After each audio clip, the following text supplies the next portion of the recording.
Terence is his own voice. Dennis plays himself. Many effects were recorded on location throughout the world. Thank you, Terence. Thank the book for being a vehicle. Thank the machinery. Thank the weather. Thank the ancestors. Thank the listeners. Thank your lucky stars.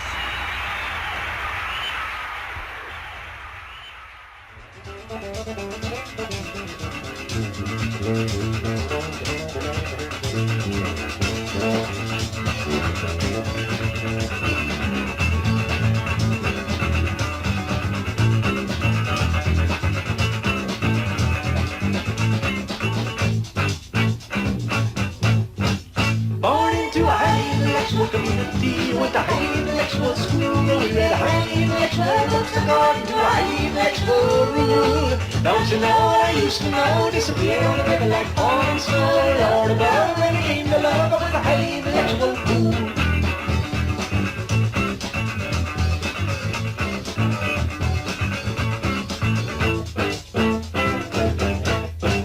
I found a highly respectable job which paid a highly respectable lump sum of my highly respectable friends, and I lived in a highly respectable job.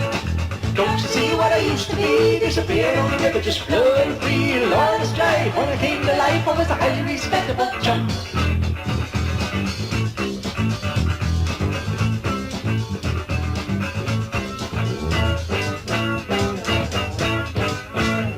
Go down to the river, finally understood. Go down to the river, you only do you good for nothing good.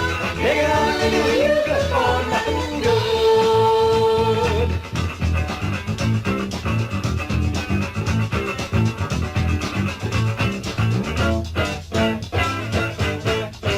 Stepped into a highly sensational society in my highly sensational shoes. I sang highly sensational songs along with highly sensational you. Just to prove that we still can move, meet me at the river, let you roll.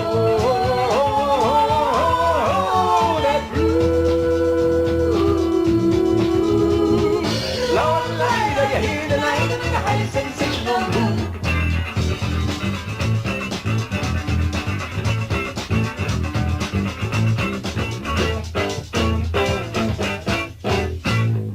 Go down to the river, finally understood. Go down to the river, it can only do you good for nothing good.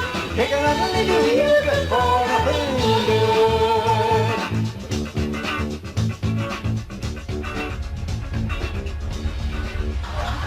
We've now reached the 22nd of March, 1971, and I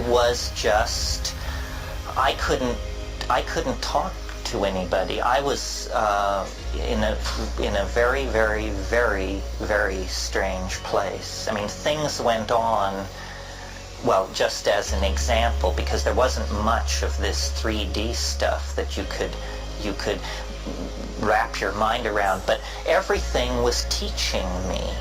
Everything had a message for me, and I would go out into the jungle, and I would raise my arms above my head, and I would call the butterflies into me out of the jungle, and they would come, first by dozens and then by hundreds, and I would stand there.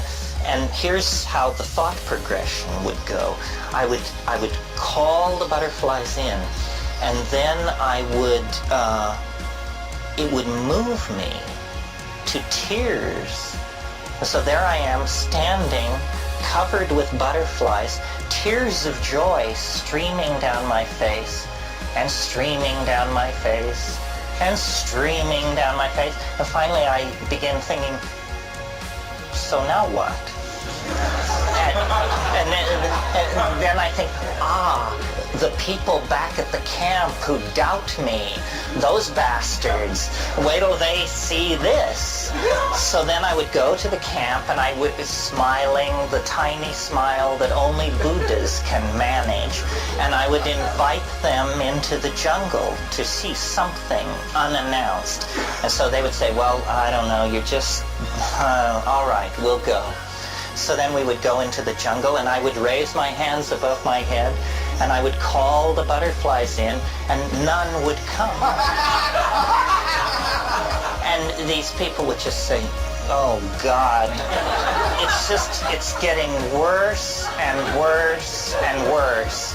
Your brother is nuts. You have delusions of this is pathetic. I mean, this is a mind in wreckage. This is the green hell. This is the thing we feared the most, you know? And so eventually, and any of you who are self-diagnosed as schizophrenic will agree with me on this, I'm sure. The key to surviving schizophrenia in one piece and avoiding massive intervention by the mental health care authorities is shut up. Shut up about it. Do not talk about it.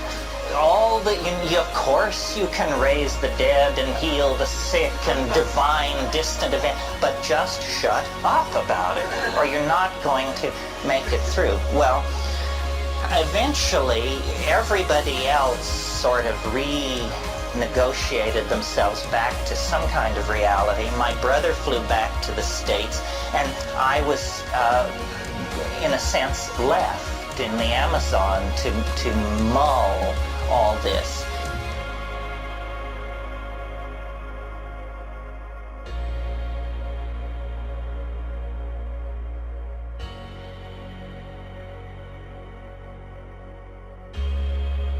In my highest states, I have had the insight, which I will convey to you without saying it's true, that this is the most limited form of existence you will ever know.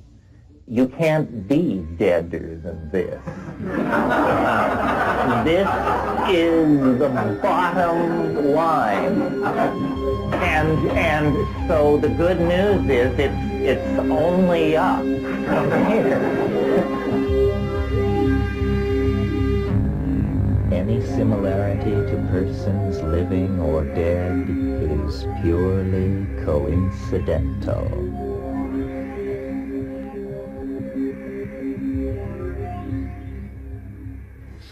DMT, this would be a perfectly reasonable response. I'm interested in everything.